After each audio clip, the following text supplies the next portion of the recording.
చంద్రబాబు నాయుడు గారు ప్రభుత్వం వచ్చి 2 సంవత్సరాలు అయిపోవస్తూ ఉంది. ఇక మరో 3 సంవత్సరాల్లో మాత్రమే మిగిలి ఉన్న పరిస్థితులు కనిపిస్తూ ఉన్నాయి. ఈ 2 సంవత్సరాలలో చంద్రబాబు నాయుడు గారి వల్ల ప్రజలకు కానీ,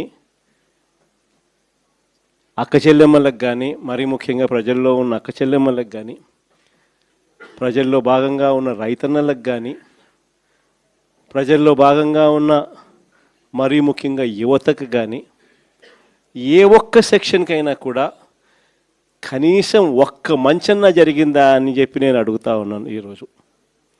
ఎందుకనంటే చంద్రబాబు నాయుడు గారు అధికారంలోకి వచ్చిన తర్వాత జరిగింది ఏమిటి అని చెప్పి ఒక్కసారి మనం వెనక్కి వెళ్ళి బేరీజు వేసుకుంటే జరిగింది ఏమిటి అని అంటే, ఇంతకుముందు మన ప్రభుత్వంలో